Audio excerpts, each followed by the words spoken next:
Ya'juj dan Ma'juj adalah dua nama suku dari turunan Adam, sama dengan kita manusia. Nabi SAW sebutkan ciri-ciri mereka. Mata mereka sobekannya kecil sehingga mata mereka kelihatan seperti sipit, tapi bola matanya besar. Mereka memiliki rambut yang keriting dan mereka memiliki poster yang umumnya seperti poster manusia. Hanya saja mereka ini memang menjadi fitnah, tanda-tanda hari kiamat. Mereka tidak berbaur dengan manusia yang lain.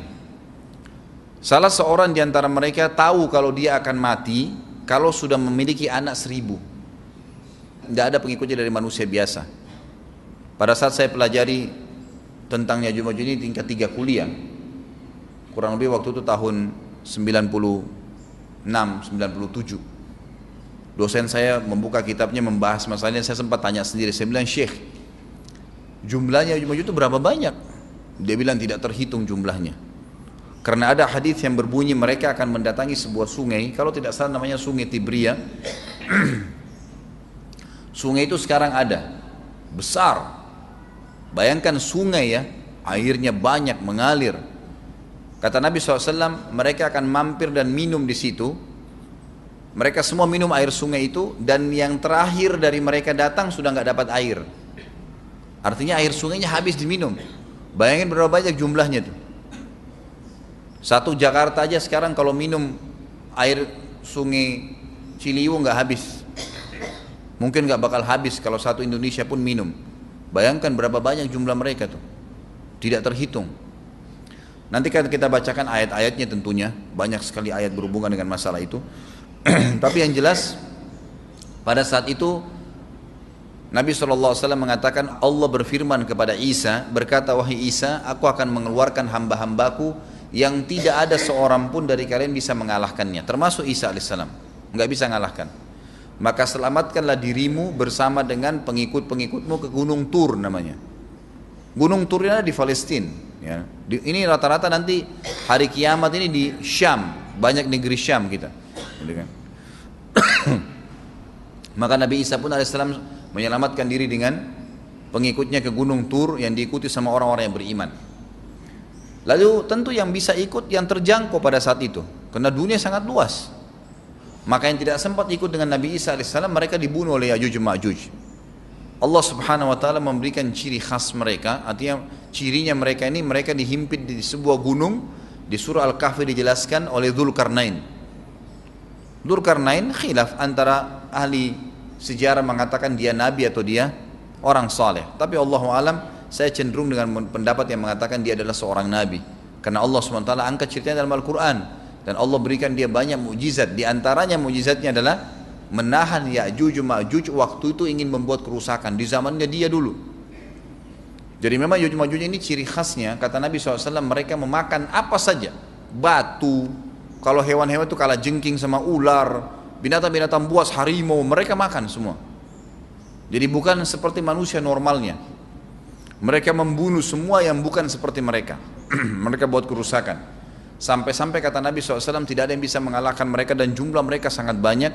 Salah seorang di antara mereka tahu dia akan mati kalau sudah punya 1000 anak.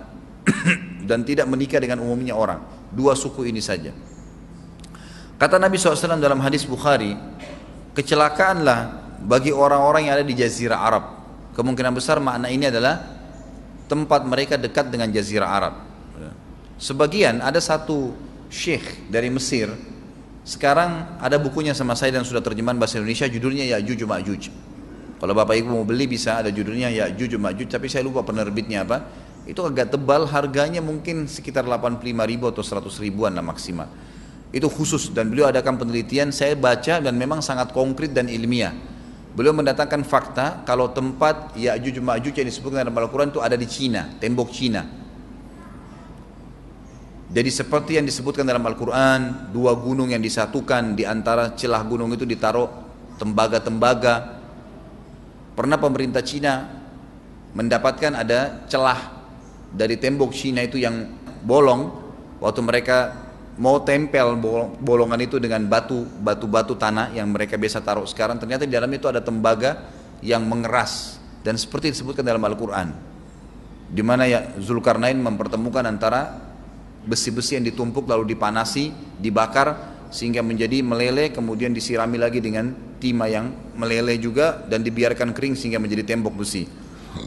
Kata Nabi SAW, kecelakaan bagi orang-orang yang Jazirah Arab karena telah terbuka dari lubangnya Yajuj Majuj sebesar ini. Udah kasih isyarat dengan jari ibu jari sama jari tengahnya.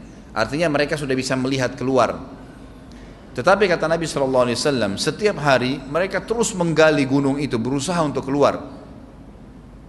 Pada saat mereka tiba di malam hari, mereka capek, mereka mengatakan besok kita lanjutin. Mereka bangun besok pagi, gunungnya kembali utuh lagi.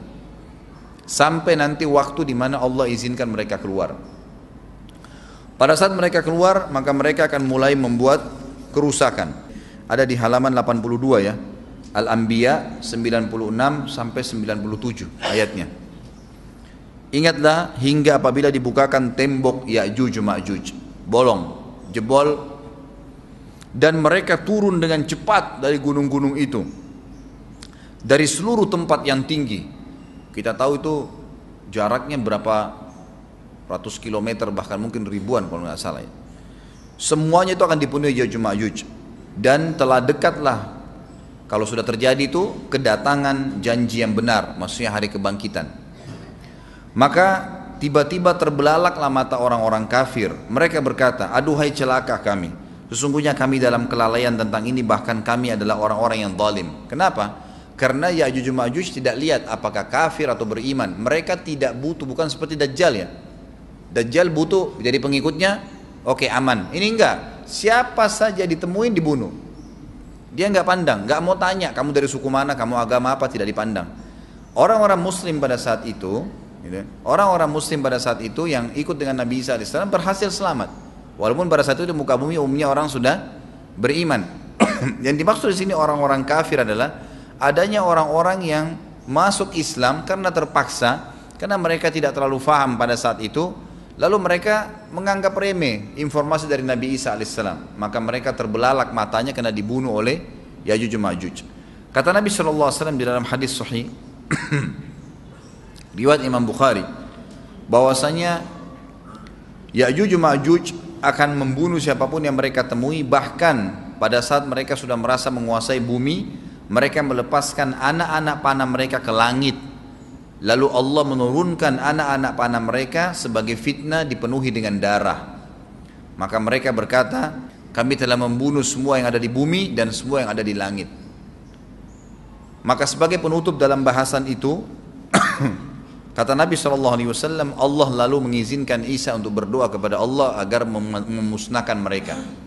Maka Isa AS pun akhirnya berdoa, meminta kepada Allah Subhanahu wa taala agar mereka semua dimusnahkan.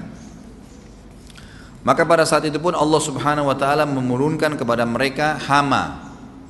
Sebagian hadis menyebutkan serangga kecil seperti cacing, banyak sekali yang menimpa tubuh-tubuh mereka. Setiap orang satu, dan itu membuat mereka mati. Membuat mereka mati, dan mereka mati seketika semuanya. Jadi secara bersamaan semuanya meninggal. Allahu a'lam waktu itu berapa ratus juta jumlah orang Ya'juj Ma'juj pada saat itu, tapi semuanya akan mati. Dan seluruh muka bumi dipenuhi dengan jasad mereka. Setelah itu Nabi Isa AS pun berdoa kepada Allah Subhanahu wa taala agar menghilangkan jasad-jasad mereka yang baunya sudah luar biasa waktu saat itu disebutkan dalam hadis. Maka Allah Subhanahu wa taala mengabulkan dan mengutus dari arah barat burung-burung yang lehernya panjang dan pelatuk mulutnya besar, yang memegang setiap jasad Ya'juj diambil, diangkat, setiap orang satu burung. Bayangkan berapa banyak miliaran burung pada saat itu. Kita nggak tahu bagaimana, Allahu a'lam, tapi ini wahyu, penyampaian informasi yang pasti. Diambil, kemudian jasad-jasad mereka dilempar ke lautan. Lalu Allah SWT turunkan hujan. Pada saat turun hujan, maka hujan tersebut membersihkan semua bekas-bekas mereka, kotoran mereka, darahnya segala bersih. Maka bumi kembali subur lagi. Tapi tidak disebutkan berhubungan dengan masalah ini berapa lamakah kejadian tersebut terjadi. Kemudian setelah itu Isa AS memimpin lagi di muka bumi sampai beliau meninggal.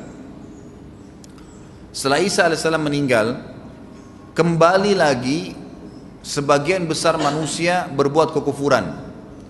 Kembali manusia berbuat kekufuran. Mereka kembali lalai, nggak ada lagi pemimpinnya karena terlalu banyak orang pada saat itu, maka ada yang kufur lagi.